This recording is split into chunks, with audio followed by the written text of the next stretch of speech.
It was just time to not take anymore. It was constantly abusive. When people talk about Tina Turner, they usually focus on her powerhouse vocals, those legendary legs, and her triumphant comeback story. The queen of rock and roll who electrified stages with Proud Mary. The survivor who rebuilt her career after escaping an abusive marriage. But behind the iconic wigs and dazzling costumes was a woman with razor-sharp opinions about her musical contemporaries. While Turner maintained a professional demeanor throughout most of her career, those in her inner circle witnessed moments when her diplomatic veneer cracked, revealing unfiltered critiques of artists who failed to impress her demanding standards. Tina never minced words when it came to music, revealed her longtime backup singer, LaJune Richardson, in a candid 2019 interview. She had very clear ideas about authenticity and performance, and she wasn't shy about expressing them in private. What I regretted is that it was ugly to me, and the people found it out. From heated confrontations during her early career to dismissive remarks about pop stars who followed in her footsteps, Turner's private opinions about certain musicians exposed a fiercely protective attitude toward the art form she helped define. Her musical feuds weren't merely personal grudges. They reflected fundamental disagreements about artistic integrity, stage presence, and what rock and soul music should truly represent. Today, we're counting down the 6 artists that Tina Turner couldn't stand, and why even some of music's most celebrated names found themselves on the receiving end of the rock legend's legendary disapproval. 6. Phil Collins. Our countdown begins with a feud that simmered beneath the surface of 1980s pop royalty. While Tina Turner and Phil Collins appeared cordial in public, even performing together at Live Aid in 1985, their professional relationship was reportedly fraught with tension from the start. Their paths first crossed when Collins produced 3 tracks for Turner's monumental comeback album, Private Dancer, in 1984. What should have been a dream collaboration quickly turned sour during recording sessions. According to sound engineer John Hudson, who worked on the project, Turner allegedly took issue with Collins' meticulously controlled production style. Tina reportedly told the studio staff, "I didn't survive Ike to be controlled by another man in a studio," Hudson revealed in a rare interview with Sound on Sound magazine. Turner, who had built her career on raw emotional delivery, allegedly chafed under Collins' precise, technically driven approach. The tension came to a head during the recording of Tonight, when Turner supposedly stormed out of the studio after Collins repeatedly requested additional takes. She allegedly told him, "Baby, I gave you the take of your life 3 hours ago. You just weren't smart enough to record it properly," claimed former Capitol Records executive Roger Davies. While the tracks they produced together were commercially successful, Turner privately dismissed Collins as technically skilled but soulless, according to her former tour manager. Their relationship became increasingly strained when Collins' solo career exploded, with Turner reportedly telling friends she found his ubiquitous radio presence exhausting and his drumming style mechanical. Despite these behind-the-scenes tensions, both artists maintained professional public appearances, a testament to Turner's commitment to the business, even when the musical chemistry was anything but simply the best. 5. Donna Summer. Moving up our countdown, we find a rivalry between 2 queens, the Queen of Rock and Roll and the Queen of Disco. While both Tina Turner and Donna Summer defined different corners of the 1970s music landscape, their relationship was reportedly colored by professional jealousy and fundamental disagreements about musical authenticity. Their competitive tension began in 1978, when Summer's disco hits dominated the charts, just as Turner was struggling through her post-Ike career wilderness years. According to music journalist Nelson George, Turner allegedly viewed Summer's producer-driven success with skepticism. Tina reportedly told her band members, "That girl has a voice, but she's letting those German boys pull her strings like a puppet," George wrote, referring to Summer's collaborators Giorgio Moroder and Pete Bellotte. The rivalry intensified in 1979 when both artists were considered for the role of the Acid Queen in the film adaptation of The Who's Tommy. Though Turner had originated the role in the 1975 film, Summer was briefly courted for the Broadway version, a slight Turner supposedly never forgot.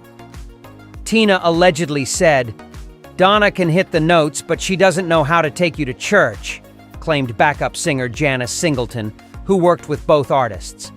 She thought disco was a trend, while real rhythm and blues was forever. When Turner mounted her incredible comeback in 1984 with Private Dancer, insiders claim she took particular satisfaction in outlasting the disco era that had temporarily eclipsed her career. During a backstage conversation at the 1985 Grammy Awards, Turner allegedly told her manager, "Disco came and went, but rock and roll is still standing, just like me." Despite their professional rivalry, both women shared the experience of reinventing themselves and fighting for control in a male-dominated industry. Summer's shift away from disco and Turner's rock renaissance in the 1980s could have brought them closer, but according to those in Turner's circle, she always maintained a certain distance from the disco diva. 4. Mick Jagger. The tension between Tina Turner and Mick Jagger represents one of music's most fascinating love-hate relationships. Their performances together crackled with undeniable chemistry, yet behind the scenes, Turner reportedly harbored deep frustrations about Jagger's career trajectory and performance style. Their connection began in the 1960s when the Rolling Stones, still establishing themselves in America, opened for the Ike and Tina Turner Revue. According to drummer Charlie Watts, Jagger was mesmerized by Tina's explosive stage presence. Mick would stand in the wings every night studying her moves, Watts revealed in his autobiography. What Turner initially took as flattery reportedly soured when she began noticing similarities between her stage routine and Jagger's evolving performance style. Tina allegedly told her dancers, "That skinny English boy is stealing my act and selling it back to white America," claimed choreographer Alvin Ailey, who worked with Turner in the early 1970s. While Turner publicly maintained that imitation was flattery, privately she reportedly felt Jagger had built his iconic stage persona by appropriating her techniques without proper acknowledgement. Their competitive relationship reached its most visible moment during Live Aid in 1985, when their duet became infamous for Jagger ripping off Turner's skirt, a moment she later claimed was unplanned. Sound engineer Eddie Kramer, who worked the event, alleged that Turner was furious backstage. She reportedly said, "Next time that boy tries to upstage me, he'll leave with more than his ego bruised." Turner's frustration wasn't just about performance style. She allegedly resented how easily the Stones achieved the rock credibility she had to fight for as a black woman. Tina once remarked that Mick could be sloppy and still be called genius, while she had to be perfect just to get in the building, former bassist Warren McRae claimed in a 2018 documentary. 3. Madonna. The clash between Tina Turner and Madonna epitomizes the generational divide in female pop stardom. When Madonna exploded onto the scene in the early 1980s, just as Turner was reclaiming her throne, the veteran reportedly viewed the newcomer with a mixture of respect and disdain. According to Turner's former stylist Wayne Scott Lucas, Tina was unimpressed by Madonna's calculated provocations. Tina allegedly told me, "That girl is all shock and no substance. When the shock wears off, what's left?" Lucas claimed in a 2020 podcast. Turner, who had survived genuine hardship and built her career on musical prowess, reportedly found Madonna's image-driven approach hollow.